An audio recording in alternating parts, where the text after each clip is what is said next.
Students, कैसे हैं आप? मैं उम्मीद करती हूँ आप मज़े में होंगे। तो आइए पढ़ते हैं इंग्लिश लेसन माय चाइल्डहुड।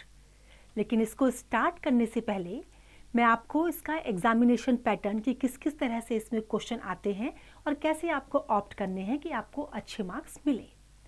तो आइए मैं आपको इसका क्वेश्चन आंसर्स का पैटर्न आपको थोड़ा सा समझा देती हूँ। इसमें सबसे पहला जो क्वेश्चन आएगा हमारा वो 5 मार्क्स का होगा। 1 into 5 = 5 मार्क्स का होगा और इसमें आपके ऑब्जेक्टिव क्वेश्चन आंसर्स होंगे।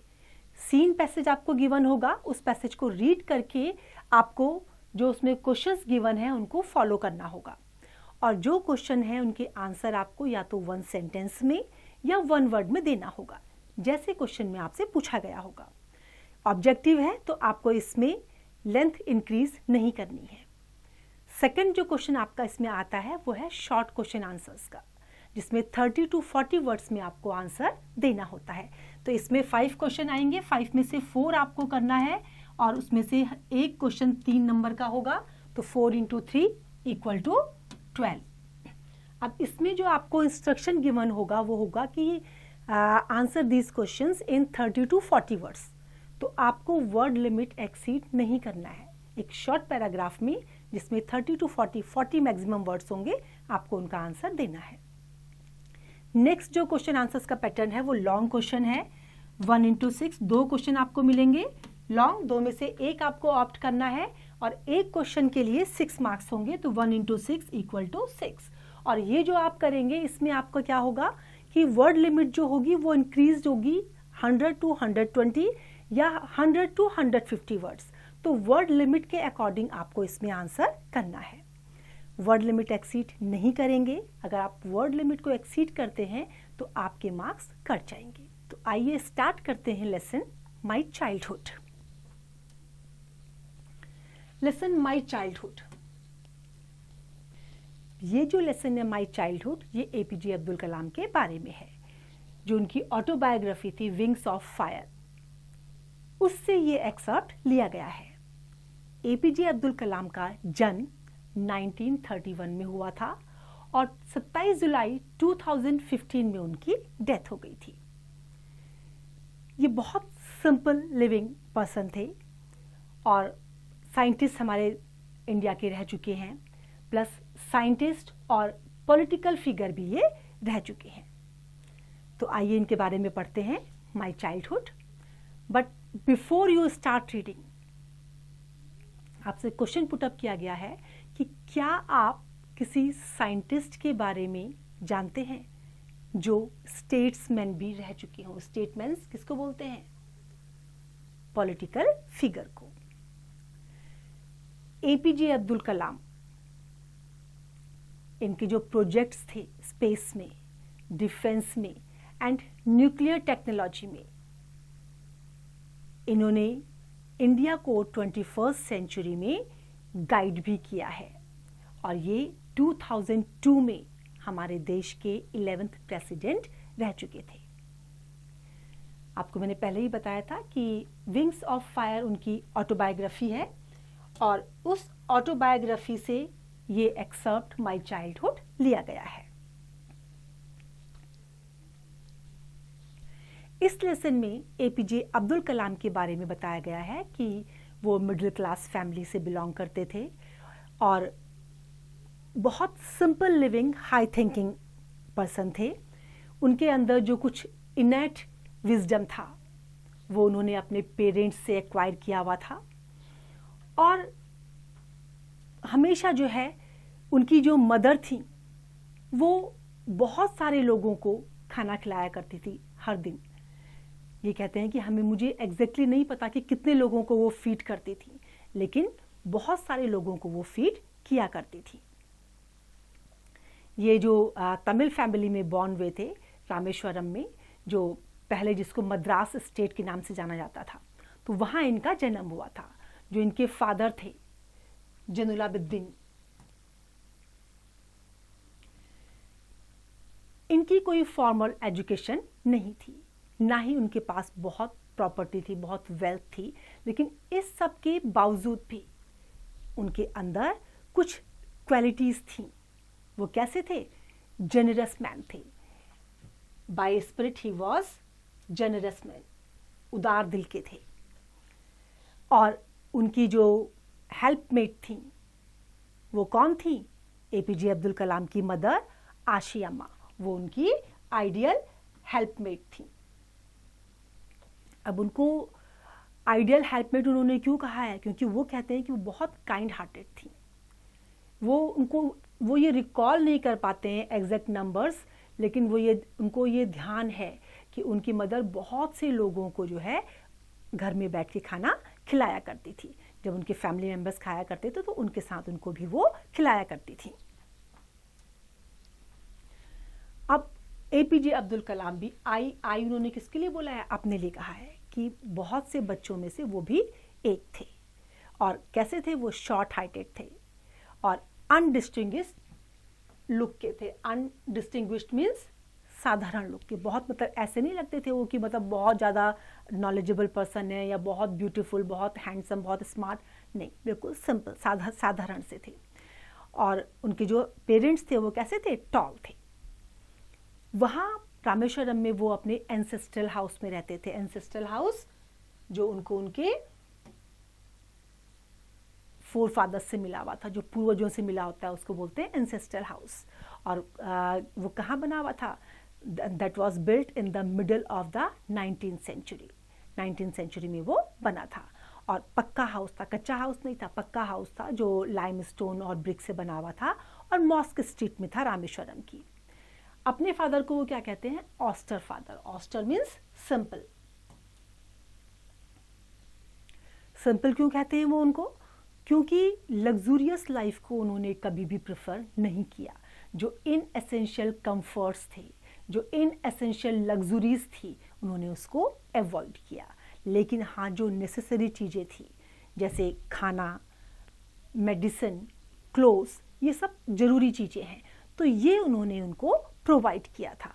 जो उनका चाइल्डहुड था वो बहुत सिक्योर चाइल्डहुड था, इमोशनली भी और मटेरियली भी। जब सेकेंड वर्ल्ड वॉर हुआ 1939 में, उस समय एपीजे अब्दुल कलाम सिर्फ 8 इयर्स के थे और उनको ये बात समझ में नहीं आई। लेकिन उस समय जो टेमराइन सीड्स थी उसकी बहुत डिमांड थी। टेमराइन सीड्स किसको बोलते हैं? जो इमली के दाने होते हैं। जो टेमराइन सीड्स थी उनकी बहुत ज़्यादा डिमांड थी मार्केट में। तो वो क्या करते थे? वो सीड्स को कलेक्ट करते थे और प्रोविज़न स्टोर में, जो प्रोविज़न शॉप था मॉस्क स्ट्रीट में, वहाँ जाके उसको बेचते थे। और उस चीज़ के लिए उनको क्या मिलता था? प्रिंसली सम ऑफ 1 आना। जो उनके ब्रदर इन लॉ थे जलालुद्दीन, वो उनको स्टोरी सुनाया करते थे वॉर टाइम की। और बाद में वो उनको कहाँ देखते थे, कहाँ पढ़ते थे? जो दीनामानी न्यूज़पेपर था। Dinamani is the name of newspaper का नाम है। तो उसकी हेडलाइंस में वो उनको पढ़ा करते थे। इनका जो जिस जगह एपीजे अब्दुल कलाम रहते थे वो आइसोलेटेड स्पेस था। वो जो एरिया था उसको, वो जो वर्ल्ड वॉर हुआ, वर्ल्ड वॉर से जो अनअफेक्टेड एरियाज थे, आइसोलेटेड एरियाज, ये उन जगह में रहते थे। तो वहाँ इनको जो है इनके ऊपर जो वॉर का जो सेकेंड वर्ल्ड वॉर जो हुआ था उसका इतना बुरा इफेक्ट उनके ऊपर उनको देखने को नहीं मिला। लेकिन वो जब उन्होंने सुना था, न्यूज़पेपर में पढ़ा था, तो उनको उस बारे में थोड़ा सा पता चला था। अब बहुत जल्दी इंडिया क्या हो गई थी? इंडिया को जो है अलाइड फोर्सेस में जो है उनको ज्वाइन करने के लिए फोर्स किया गया था। अलाइड फोर्सेस कौन कौन सी फोर्सेस थी? जैसे जो आर्मीज थी यूएसए की और जो अदर कंट्रीज थे, उनकी जो आर्मीज थी उनके साथ जो है उनको ज्वाइन करने के लिए फोर्स किया गया था। तो जो पहला जो उसका इफेक्ट आया जब इंडियन फोर्सेस को जब उसमें ज्वाइन करने के लिए फोर्स किया गया एलाइड फोर्सेस में, तो उसका जो पहला रिजल्ट आया वो क्या आया कि जो ट्रेन रुका करती थी रामेश्वरम स्टेशन में, वो रुकनी बंद हो गई थी। अब इससे क्या फ़र्क पड़ा कि जो न्यूज़पेपर्स वहाँ दिए जाते थे रामेश्वरम में, अब न्यूज़पेपर जब ट्रेन नहीं रुकेगी तो न्यूज़पेपर किसी को प्रोवाइड करना मुश्किल हो जाता है। जब चलती ट्रेन से उसके बाद चलती ट्रेन से जो है न्यूज़पेपर के बंडल बना करके नीचे फेंके जाने थे। तो अब वहाँ पर जो है जो उनके कज़न थे शमसुद्दीन, तो शमसुद्दीन को जो है एक हेल्पिंग हैंड चाहिए था कि जिससे वो न्यूज़पेपर को वहाँ प्रोवाइड कर सकें। तो उन्होंने एपीजे अब्दुल कलाम की हेल्प ली, और जब उन्होंने एपीजे अब्दुल कलाम की हेल्प ली तो उससे क्या हुआ, एपीजे अब्दुल कलाम ने जो है अपना कमाना शुरू कर दिया था, उनको फर्स्ट वेजेस मिलना शुरू हो गया था। तो जब उनको वो फर्स्ट वेजेस मिलना शुरू हुआ तो उनको बहुत प्राउड फील हुआ अपने ऊपर, क्योंकि फर्स्ट टाइम जो है उनकी वो अपनी कमाई थी। अब वो क्या कहते हैं कि हर बच्चा जो है वो जब बॉर्न होता है तो कुछ इनहेरिटेड क्वालिटीज़ उसके अंदर होती हैं, चाहे वो इमोशनली हो या सामाजिक तरीके से हो या किसी भी तरह से हो या पर्यावरण की तरह से हो, किसी भी तरह से हो, तो उसके अंदर जो क्वालिटीज़ डेवलप होती हैं वो कुछ क्वालिटीज़ उसकी इनहेरिटेड भी होती हैं, मतलब वो अपने पेरेंट्स से भी उनको गेन करता है। तो इस तरह से वो क्या कहते हैं कि मैंने जो ऑनेस्टी है और ऑनेस्टी के साथ साथ जो सेल्फ डिसिप्लिन की क्वालिटी है वो मैंने अपने फादर से सीखी है। अपनी मदर से मैंने अच्छाई और काइंडनेस को ग्रहण किया है। मैंने जो उनके अंदर जो काइंडनेस की फीलिंग्स थी उनको इनहेरिट किया है। और मेरे क्या थे, तीन जो है I had 3 close friends in my school. बचपन में जो एपीजे अब्दुल कलाम थे उनके 3 क्लोज स्कूल फ्रेंड्स थे, रामानंदा शास्त्री, अरविंदन एंड शिव प्रकाशन। ये तीनों बच्चे क्या थे, ऑर्थोडॉक्स हिंदू ब्राह्मण फैमिली से थे। लेकिन अब जैसे APJ Abdul Kalam Muslim family में बॉर्न हुए थे, ये मुस्लिम थे, लेकिन जो उनके हिंदू फ्रेंड्स थे उन्होंने कभी भी धर्म के नाम पर या जाति के नाम पर उनके साथ किसी भी तरह का डिस्क्रिमिनेशन नहीं किया। उसका रीज़न क्या था कि उनका ब्रॉटअप ही इस तरह से हुआ था कि किसी ने किसी के साथ भी कोई भेदभाव नहीं किया। जो रामानंदा शास्त्री थे वो पक्षी लक्ष्मण शास्त्री के बेटे थे, जो वहाँ पर हाईएस्ट प्रीस्ट थे रामेश्वरम टेम्पल में, और बाद में उन्होंने जो है रामेश्वरम टेम्पल में प्रीस्टहुड को ले लिया था। उसके बाद जो अरविंदन थे उनका क्या था, उनका बिजनेस था। वो क्या करते थे कि जो ट्रांसपोर्ट करते थे, जो पिलग्रिम्स होते हैं उनके लिए जो ट्रांसपोर्ट की फैसिलिटी है वो उसको प्रोवाइड करते थे, ये उनका बिजनेस था। और जो शिव प्रकाशन थे वो बाद में केटरिंग कॉन्ट्रैक्टर सदर्न रेलवेज में बन गए थे। श्री सीता रामा कल्याणम सेरेमनी के दौरान जो उनकी फैमिली थी वो क्या करती थी, बोट्स अरेंज करती थी, और उस बोट में क्या लेके जाया करते थे, जो भगवान राम की जो मूर्तियां थी वो टेम्पल से मैरिज साइट की तरफ को ले जाया करती थी। और ये जो है जहाँ पर इनका घर था उसके पास में ही वो जगह थी। तो बचपन से ही उन्होंने जो है जो रामायणा के जो इवेंट्स थे और जो प्रोफेट्स की स्टोरीज होती हैं वो उनके मदर और ग्रैंड मदर उनको और उनके फैमिली के बच्चों को सुनाया करती थी। एक दिन क्या हुआ, जब वो 5th स्टैंडर्ड में थे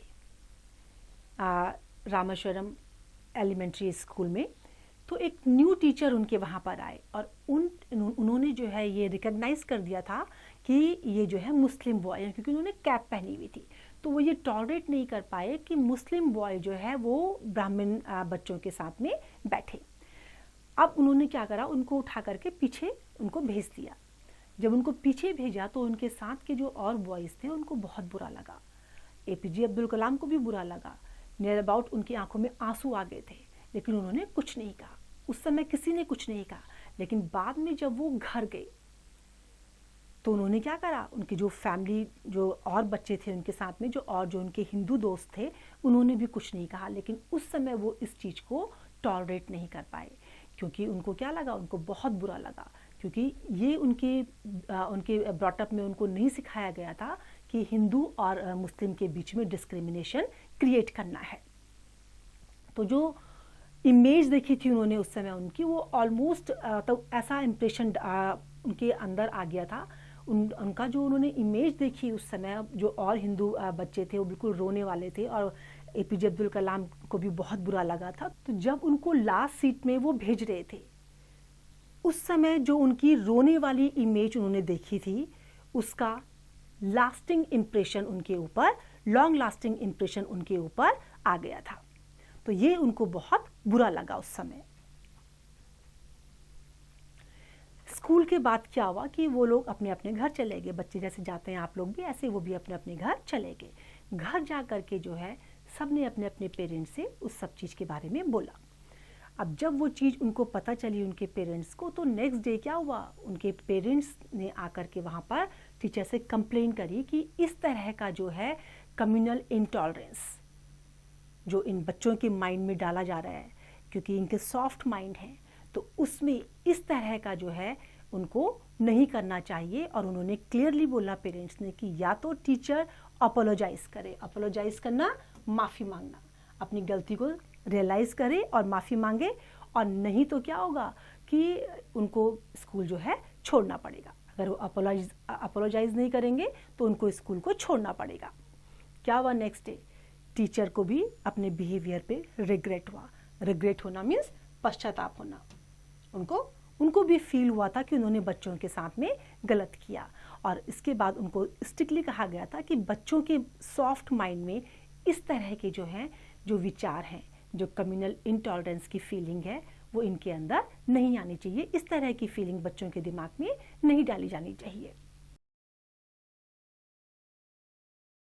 अब आगे वो क्या कहते हैं कि जो रामेश्वरम है वो सेग्रीगेशन के टर्म में बहुत रिजिड है।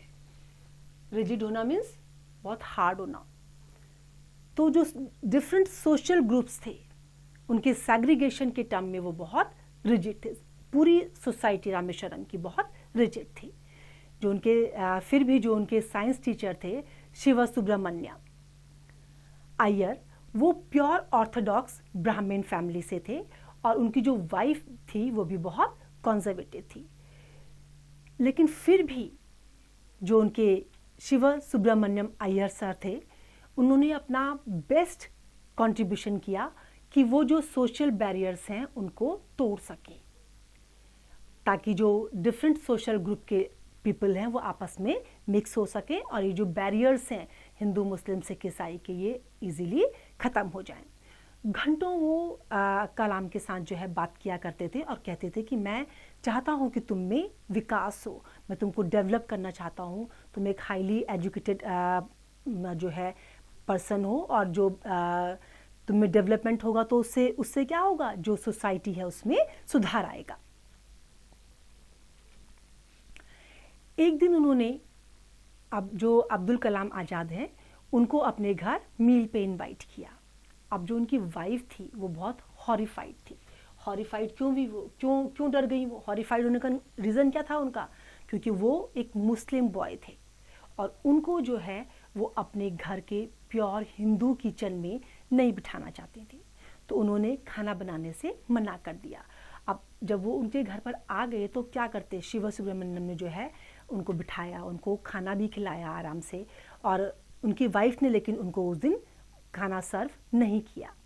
खाना सर्व करने से क्योंकि उन्होंने मना क्यों किया था? क्योंकि उनकी जो किचन थी वो प्योर ब्राह्मण किचन थी और ये मुस्लिम थे, तो उन्होंने जो है उनको देने से मना कर दिया था। लेकिन जब वो जाने लगे तो टीचर ने उन्हें कहा कि अगर तुमको चेंज करना है, तो तुम्हें सोसाइटी को अगर चेंज करना है, अपने आप को चेंज करना है, तो जो इस तरह की जो डिस्टर्बेंसेस तुम्हारी लाइफ में आएंगे तुम्हें उनको हटाना पड़ेगा। इस तरह के जो बैरियर्स आएंगे तुम्हें उनको हटाना पड़ेगा। टीचर ने दोबारा उनको इनवाइट किया अपने घर खाने पे, और जब वो उनके घर खाने पे आए तो उस दिन उनकी वाइफ ने उनको अपने हाथों से खाना सर्व किया। शायद ये कहते हैं हो सकता है कि फर्स्ट डे उन्होंने ऐसा कोई डिफरेंस मुझ में और मिस्टर अय्यर में नहीं देखा होगा जो हिंदू और मुस्लिम के बीच की दूरी को क्रिएट कर पाता। तो उन्होंने जो है नेक्स्ट डे जब उनको इनवाइट किया तो उन्होंने अपने आप जो मील था वो अपने हाथों से सर्व किया विदाउट एनी हेजिटेशन। और उन्होंने क्या कहा कि अगर उसके बाद उन्होंने कहा कि अगर तुम्हें सर्व अपने आप को चेंज करना है, सोसाइटी को चेंज करना है, सिस्टम को चेंज करना है, तो जो इस तरह की प्रॉब्लम्स आएंगी तुम्हें उनका सामना करना पड़ेगा। उसके बाद जो है सेकेंड वर्ल्ड वॉर ख़त्म हो गया था, इंडिया को जो है फ्रीडम मिल गई थी, और इंडियंस ने अपने ही आइडियल्स बिल्ड कर लिए थे। गांधी जी ने क्या डिक्लेयर किया था कि अब जो है इंडिया क्या करेगी, India will build their own India. अब हम खुद अपने इंडिया का निर्माण करेंगे, खुद विकास करेंगे। उसके बाद जो है उन्होंने अपने फादर से परमिशन लेनी चाहिए कि वो रामेश्वरम को छोड़ करके और कहाँ जाएंगे, स्टडी के लिए जाएंगे डिस्ट्रिक्ट हेडक्वार्टर में रामानाथापुरम में। जब उन्होंने अपने फादर से ये कहा तो उनके फादर ने क्या कहा, उनके फादर ने उनको कहा कि मुझे पता है कि तुमको अभी बहुत आगे जाना है, बहुत डेवलपमेंट तुम्हें करना है। तो उन्होंने सीगल का एग्जाम्पल दिया। उन्होंने क्या कहा कि सीगल जब आगे उड़ती है तो वो किसी को अपने साथ लेके नहीं जाती है, वो अकेले पूरे आकाश में उड़ती है और बिना नेस्ट के उड़ती है, कोई साथ में उसके नहीं होता है। फिर उन्होंने जो है खालिल गिब्रन, इनका फेमस कोट उनको दिया। अब जब उन्होंने अपने फादर से परमिशन मांगी स्टडी करने के लिए डिस्ट्रिक्ट हेडक्वार्टर इन रामानाथापुरम, तो उनके फादर ने उनको क्या कहा कि मुझे पता है तुमको आगे बहुत ग्रो करना है। उन्होंने उनको कहा कि क्या सीगल बिना नेस्ट के अकेले उड़ान नहीं भरती है। फिर उन्होंने जो उनकी मदर जो हेजिटेट कर रही थी, हेजिटेट करना मीन्स उनकी मदर को हिचकिचाहट हो रही थी कि वो कैसे अपने बेटे को अकेले भेज देंगी, तो उन्होंने खालिल गिब्रन के कोट्स उनको दिए, उनके बारे में बताया और क्या कहा उनको कि तुम्हारे जो बच्चे हैं वो बेशक तुम्हारे हैं, तुम्हारे चिल्ड्रन तुम्हारे हैं, लेकिन वो एक्चुअल में किसके सन्स एंड डॉटर्स हैं, वो लाइफ लॉन्ग के, उनकी अपनी लाइफ है। वो बेशक तुमने उनको बर्थ दिया है, बट जो उनके थॉट्स हैं वो उनके अपने हैं, उनको हम अपने थॉट्स नहीं दे सकते हैं। उनके अपने थॉट्स हैं और अपने थॉट्स के बेस पर जो है वो डेवलप करेंगे। तो उन्होंने उनको भी एनकरेज किया कि अगर वो जाना चाहते हैं तो वो अकेले जाएं, पूरी फैमिली उनके साथ नहीं जाएगी। तो इस तरह से जो है उन्होंने अबुल कलाम को एनकरेज किया और आज रिजल्ट सबके सामने है कि वो हमारे देश के missile man, scientist and politicians भी, सक्सेसफुल पॉलिटिशियन भी रह चुके थे। तो ये जो लेसन हमने पढ़ा था, ये कहाँ से पढ़ा है, जो उनके विंग्स ऑफ फायर, जो उनकी ऑटोबायोग्राफी है, उससे ये लिया गया है। तो आइए अब इसकी एक्सरसाइज करते हैं। Thinking about the text activity. Now find Dhanushkodi and Rameswaram on the map. Map में आपको ये धनुषकोटी और रामेश्वरम को फाइंड आउट करना है। What languages do you think are spoken there? कौन सी लैंग्वेज बोली गई है? What languages do you think the author, his family, his friend and his teachers spoke with one another? किसकी लैंग्वेज यूज़ करते हैं जब आपस में ये लोग बातें करते हैं, कौन सी लैंग्वेज को यूज़ करते हैं? तो ये आपको फाइंड आउट करना है। नेक्स्ट आपका मैप है। मैप में आपको जो है गिवन है कि कहाँ पर जो है आपका रामनाथापुरम है, कहाँ चेन्नई है, कहाँ आपका नागापट्टनम है। तो ये आपको सब मैप में सर्च आउट करना है। Next, answer these questions in 1 or 2 sentence each. 1 or 2 sentence में आपको आंसर करने हैं। Where was Abul Kalam's house, कहाँ था? तो जहाँ आपने पढ़ा था रामेश्वरम स्ट्रीट, रामेश्वरम में मॉस्क स्ट्रीट में कहाँ पे था, वो आपको इसका आंसर गिवन करना है। फर्स्ट पैराग्राफ में आपने पढ़ा था तो उसको पढ़ के आप इसका आंसर देंगे। ऐसे ही आप second, third, fourth, fifth question का आंसर देंगे। सेकंड पार्ट जो क्वेश्चन का है वो है answer each of these questions in short paragraph about 30 words. 30 words के आंसर आपको इसमें देने हैं। 30 वर्ड्स से आपको इंक्रीज नहीं करना है। फर्स्ट क्वेश्चन है how does the author describe his father, his mother, himself.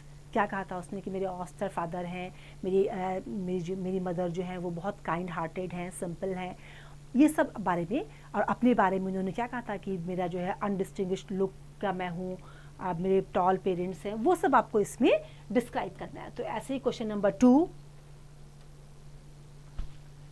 में आपको डिस्क्राइब करना है। नेक्स्ट जो आपका थर्ड क्वेश्चन है Discuss these questions in class with your teacher and then write down your answers in 2 or 3 paragraphs each. 2 और 3 paragraphs each का मतलब क्या है कि 100 to 120 वर्ड्स, 100 to 150 वर्ड्स में आपको आंसर देना है. लॉन्ग क्वेश्चन आंसर्स हैं जो 6 मार्क्स का था. तो फर्स्ट क्वेश्चन आपका है, on the whole the small society of Rameswaram was very rigid in terms of the segregation of different social groups, says the author. अब आपको इसको लॉन्ग में एक्सप्लेन करना है. आपका फर्स्ट पार्ट है इसका कि which social group does he mention, where does these group easily identifiable, for example by the way they dressed, कैसे वो कपड़े पहनते थे, किस तरह से आप उनको डिफरेंस कैसे किया था आपने कि उन्होंने सैक्रेड थ्रेड डाला हुआ था, उन्होंने कैप पहनी हुई थी, तो मुस्लिम और हिंदूज के बीच का डिफरेंस था. तो इसी तरह से आपको जो बाकी के क्वेश्चंस हैं उनके आंसर देने हैं. नेक्स्ट है हमारा thinking about language. Now find the sentences in the text where these words occur. आपको टेक्स्ट में ये वर्ड्स फाइंड आउट करना है. Erupt, search, trace, undistinguished, casually, ये आपको फाइंड आउट करना है. Now look these words up in a dictionary which gives examples of how they are used. Now answer the following questions. कैसे use किया गया है आपको उनको देख करके फिर आपको इनके आंसर देने हैं. तो जो सेकंड थर्ड क्वेश्चन है आपको उनके आंसर इसको देख करके ही देना है. नेक्स्ट आपका है match the phrases in column A with the meaning in column B. A से कॉलम बी की जो फ्रेजेस हैं इनको मैच करने हैं. जैसे ए में है आपका ब्रोक आउट और जो बी है उसमें आपके अलग अलग हैं. तो इसमें से आपका जो ब्रोक आउट है वो सबसे पहले किस किस के साथ आप मैच करेंगे उसको देंगे. जैसे फर्स्ट है आपका attitude of kindness, a readiness to give freely, was not able to tolerate, begin suddenly in a violent way. तो जो ब्रोक आउट का मीनिंग आपका कहाँ से जाएगा, begin suddenly in a violent way. तो इसी तरह से आपको जो आगे के जो नेक्स्ट जो फ्रेजेज हैं उनके मीनिंग आपको फाइंड आउट करने हैं. नाउ नेक्स्ट क्वेश्चन है आपका, study the words in italics in the sentences below. They are formed by prefixing an or in to their antonyms, words opposite in the meaning. Antonym का मतलब क्या होता है, opposite words. और उनके साथ prefix add किया गया है an और in. तो अब आपको इसी तरीके से जो है ये find out करने हैं कि कहाँ क्या add किया गया है. तो इसको रीड करके आप क्या करेंगे, आपको जो नीचे टेबल गिवन है इसमें आपको प्रीफिक्स यहाँ ऐड करने हैं. जैसे आपका फर्स्ट है एडिक्वेट, तो आप इसमें प्रीफिक्स क्या डाल देंगे, इन एडिक्वेट. तो ऐसे ही आपको जो बाकी के हैं उनको कंप्लीट करना है. नेक्स्ट है आपका passive voice. Study these sentences. My parents were regarded as an ideal couple. I was asked to go and sit on the back bench. Such problems have to be confronted.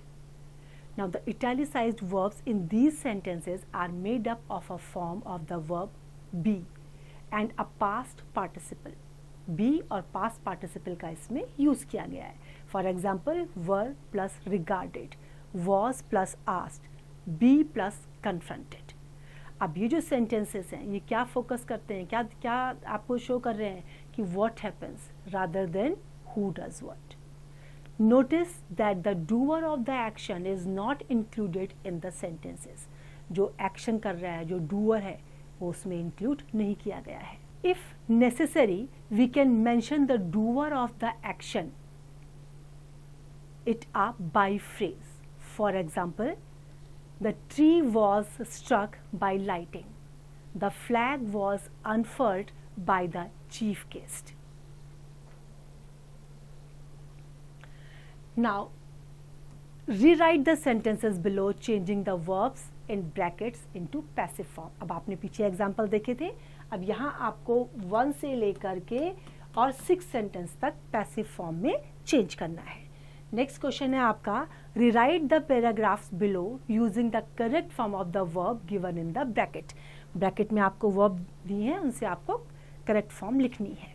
अब आपको क्या करना है, ये जो paragraph आपको दिया गया है कि how helmets come to be used in cricket, ये पैराग्राफ आपको रीड करना है।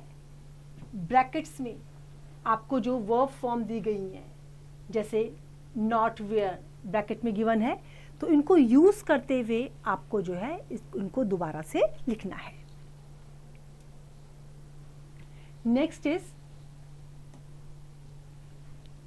Next paragraph is oil from seeds. अब आपको इसको भी जो है रीड करना है। रीड करके जो ब्रैकेट में गिवन है इसको यूज करके सेंटेंस को दोबारा से लिखना है। Next is dictation. Let the class divide itself into 3 groups. Let each group take down one passage that the teacher dictates. Then put the passages together in the right order.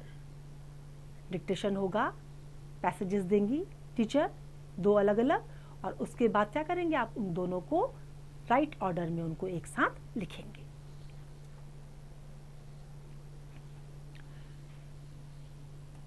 To serve with love.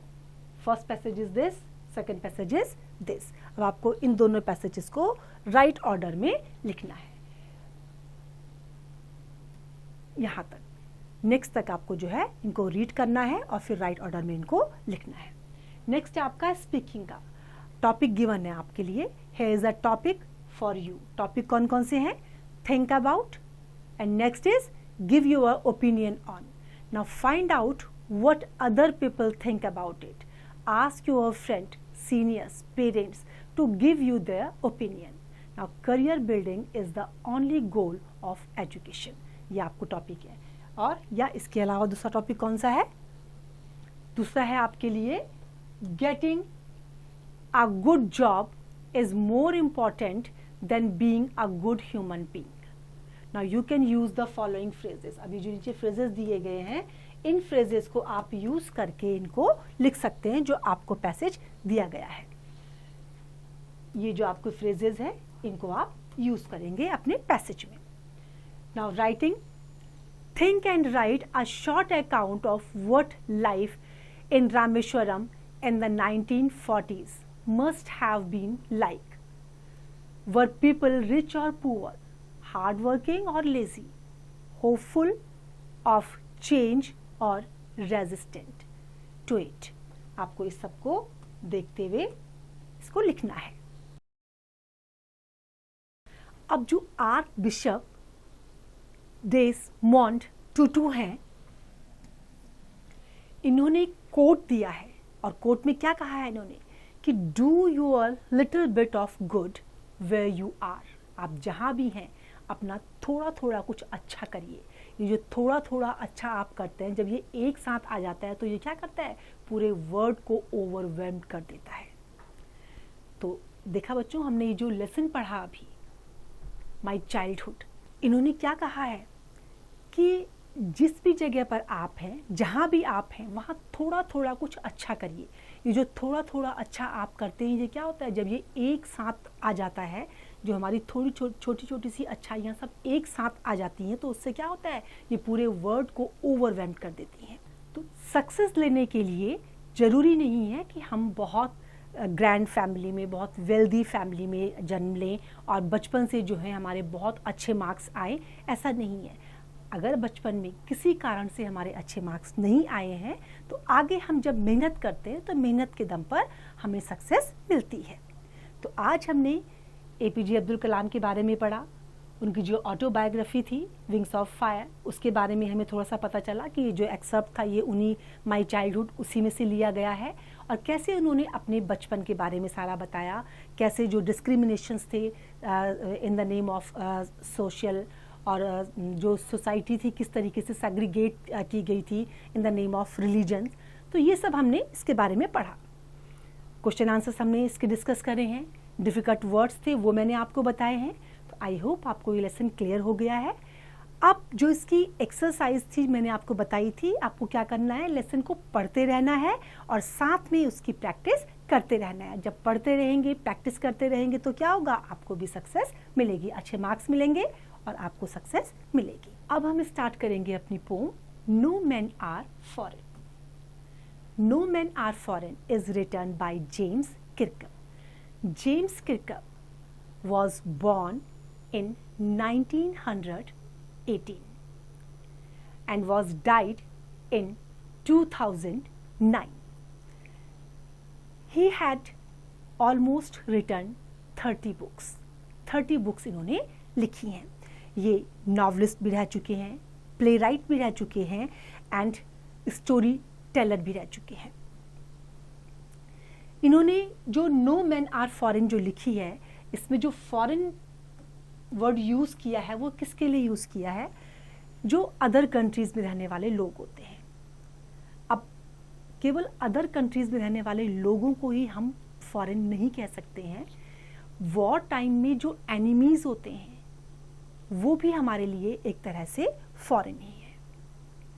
तो इसमें उन्होंने क्या बताया है no man are foreign में, कि कोई भी इस प्लैनेट में जहां हम हैं वहां पर जो भी कंट्रीज हैं और जो वहां रहने वाले लोग हैं वो फॉरेन नहीं है. क्यों कहा है ऐसे? क्योंकि चाहे इंडिया में रहें या अमेरिका में हो या पाकिस्तान या कोई भी अदर कंट्री है, किसी भी जगह है, हम सब एक जैसे हैं. ह्यूमन बीइंग क्या है? We are only a human being. Same हमारे हाथ हैं, सेम हमारी आंखें हैं, सेम पेन हमें होता है अगर हम अपने नियर या डियर को लॉस कर देते हैं. सेम फीलिंग्स हमारे अंदर होती है, काइंडनेस की फीलिंग है, ह्यूमैनिटी की फीलिंग है. हम एक दूसरे के लिए दर्द महसूस करते हैं अगर हम किसी का दुख देखते हैं. तो सब हम एक धरती पे रहते हैं, एक धरती को शेयर कर रहे हैं हम. और इस पृथ्वी पर जो भी चीज़ नेचर प्रोवाइड करती है हमें, एयर, सनलाइट, जो भी हमें प्रोवाइड किया जाता है, ग्रीनरी या रिवर्स हैं आपकी, बर्ड्स हैं आपके. बर्ड्स को आप बोल सकते हो क्या एक देश से दूसरे देश में जाती हैं? उनके लिए कोई बाउंड्रीज नहीं है, आराम से वो उड़ के चली जाती हैं. लेकिन जो ह्यूमन बीइंग्स हैं, हमने ही ये बाउंड्रीज क्रिएट की हुई है. तो पोएट यहाँ पे क्या कहते हैं कि नो मैन आर फॉरेन. अगर हम एक धरती पर हैं, एक आकाश के नीचे हैं, हम नेचर की चीज़ों को एक साथ शेयर कर रहे हैं. बारिश को हम सब इंजॉय करते हैं, सनलाइट को हम सब इंजॉय करते हैं. तो ये सब क्या है? अगर हम सब ह्यूमन बीइंग हर नेचर को एक साथ एंजॉय करते हैं, फीलिंग्स हमारी सेम है, बॉडी हमारी सेम है, हमारे आईज, हैंड्स, फीलिंग्स, हार्ट्स, सब चीज़ सेम है, तो हम फॉरेन नहीं है, हम अलग अलग नहीं हैं. पोएट आपसे पूछते हैं कि क्या अभी कभी आपने सोचा है कि सम पीपल एज स्ट्रेंज और अदर कंट्रीज एज फॉरेन. हमारे पास बहुत से वेज हैं इन सबको सोचने के लिए. हम अलग अलग लोगों को अलग अलग ढंग से लेते हैं, अलग अलग कंट्री से वो बिलोंग कर सकते हैं, अलग लैंग्वेज वो यूज़ कर सकते हैं. लेकिन क्या है, पोएट हमें क्या रिमाइंड कराते हैं? चाहे हम सब अलग हैं, अलग देश में रहते हैं, अलग भाषा बोलते हैं, अलग तरह से हम दिखते हैं, लेकिन हम क्या हैं? हम हैं तो same. We are all human beings. ऐसा तो नहीं है कि मैं ह्यूमन बीइंग हूँ और जो दूसरी कंट्री का है वो ह्यूमन बीइंग नहीं है. सब ह्यूमन बीइंग हैं, हम में डिफरेंसेस है ही नहीं. तो हम अलग क्यों हैं? No man are foreign. Remember, क्या कहते हैं कि याद करो, याद रखो इस चीज को कि कोई भी मैन स्ट्रेंज नहीं है, कोई भी कंट्री फॉरेन नहीं है. हम सब क्या है? एक सिंगल बॉडी, सबकी एक जैसी है. अब बीनीथ ऑल यूनिफॉर्म से उनका क्या मतलब है? कि आप ये देख लीजिए कि चाहे इंडिया की आर्मी हो या अमेरिका की आर्मी हो, वो सब क्या है? एक यूनिफॉर्म में रहते हैं, उनकी एक प्रॉपर यूनिफॉर्म है.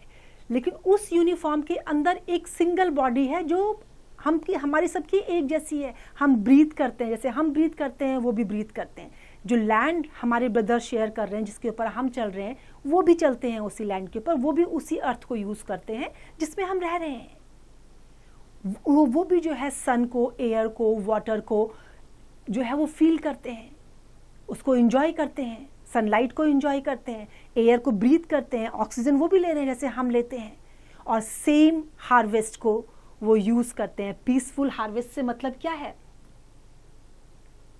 पीसफुल हार्वेस्ट से मतलब कि जो नॉर्मल डेज में हम लोग जो खाना पीना खाते हैं वो सेम हार्वेस्ट जो है सबको प्रोवाइड की जाती है, हम लोग उसको यूज़ करते हैं, बनाते हैं, खाते हैं और उसको एंजॉय करते हैं। और जो लॉन्ग टाइम में जो वॉर्स में क्या होता है, वॉर टाइम में क्या होता है, वॉर लॉन्ग विंटर स्टार्व मतलब क्या होता है, वॉर में क्या होता है, आपके जो है कई लोग जो है मारे जाते हैं, उनको ठीक से खाना पीना नहीं मिलता है, प्रॉब्लम्स जो फेस होती है वो भी उसको उस टाइम पे सेम फेस करते हैं। उनके हैंड्स भी हमारे हैंड की तरह से हैं, उनकी जो कुछ वो जो हार्ड वर्क वो करते हैं, जैसे वो करते हैं हम भी करते हैं। उनका जो लेबर है, उनका जो वर्क है वो डिफरेंट नहीं है। हम सब जो है हार्ड वर्क करके अर्न करते हैं, हार्ड वर्क करके हम अपनी लाइफ को लीड करते हैं। तो सब एक तरह से करते हैं। ऐसा नहीं है कि हम हार्ड वर्क कर रहे हैं अगला नहीं कर रहा है। जो पीसफुल हार्वेस्ट है उसको भी हम इंजॉय करते हैं, सब एक जैसे इंजॉय करते हैं। वॉर टाइम में अगर हम सफ़र करते हैं तो सब लोग सफ़र करते हैं। ऐसा नहीं है कि अगर वॉर होगा तो केवल जिसको हमने जीता है केवल वही कंट्री सफ़र कर रही है, हम लोग भी सफ़र करते हैं उस चीज़ को। और ये वॉर के बाद जो लॉस होता है अपने नियर और डियर का, उसको वो भी पसंद नहीं करते हैं और हम भी नहीं पसंद करते हैं।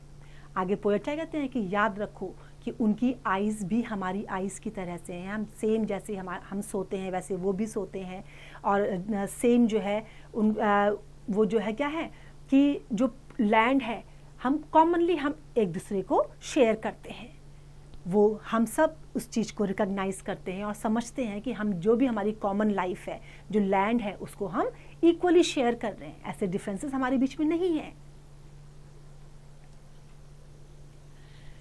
नाउ द पोएट सेज कि हमेशा ये चीज़ याद रखो कि जब कभी हमें ये कहा जाता है कि आप इंडिया के हो, आप दूसरी कंट्री वालों से हेट करो, उनको पसंद मत करो, उनके साथ गलत बिहेव करो, तो हम ये सब कह के क्या करते हैं, अगर हम किसी का नुकसान करते हैं तो क्या होता है, इन रिटर्न में हमारा ही नुकसान होता है।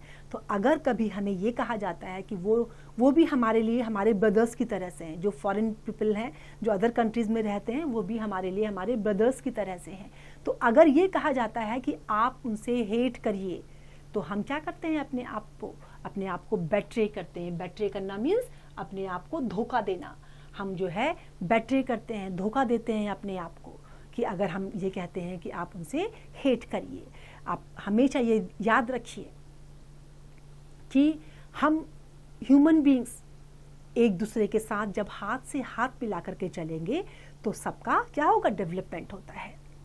केवल इस अर्थ में ह्यूमन बीइंग ही हैं जो क्या करते हैं, जो इस अर्थ को डिफाइल करते हैं। डिफाइल करना मीन्स पॉल्यूट करना, उसको प्रदूषित करना, गलत विचार से, गलत एक्टिविटीज से हम क्या करते हैं, इस अर्थ को पॉल्यूट कर रहे हैं।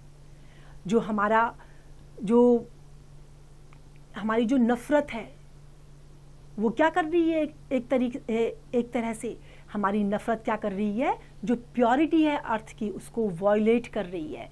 जो आउटरेज द इनोसेंस का मतलब क्या है, जो प्योरिटी है उसको वॉयलेट करती है हमारी नफरत। और जो एयर है उसको भी पॉल्यूट करती है, जिसको हम अपना कहते हैं और जिसको हम यूज़ करते हैं, जिसको हम फील करते हैं। हमें हमेशा ये चीज़ हमारे दिमाग में होनी चाहिए कि इस पृथ्वी में no man are foreigners and no countries strange. ऐसा कोई नहीं है कि वो हमारा ब्रदर नहीं है। मतलब हमारे अंदर एक फीलिंग, ह्यूमैनिटी की फीलिंग होनी चाहिए और वो ह्यूमैनिटी की फीलिंग्स बाइंड्स अस टुगेदर। तो हमें उस चीज़ को ध्यान में रख करके ही सोचना चाहिए और अपनी एक्टिविटीज़ को करना चाहिए। वॉर क्या करते हैं, वॉर केवल डिस्ट्रक्शंस लेकर के आते हैं। वॉर से कभी भी किसी का डेवलपमेंट नहीं होता, लॉस होता है। जब हम वॉर करते हैं, वर्ल्ड वॉर 1 हुआ, वर्ल्ड वॉर 2 हुआ, उसमें क्या हुआ, कौन सी कंट्री थी जिसने गेन कर लिया, उसमें लॉस ही लॉस हुआ है, गेन नहीं हुआ है। और गेन हुआ भी है तो लॉस के बाद गेन हुआ है, तो ऐसा गेन यूजलेस है। तो हमें हमेशा ये बात ध्यान में रखनी चाहिए कि we all are one, we all are brothers. Now glossary, disposes means dislodge करना, डिप्राइव करना। डिप्राइव करना मीन्स वंचित रखना, अलग रखना। डिफाइल का मीनिंग मैंने आपको बताया था, मेक डर्टी, पॉल्यूट करना। Outrage the innocence of means violate the purity, purity को वायलेट करना। Now exercise, thinking about the pome.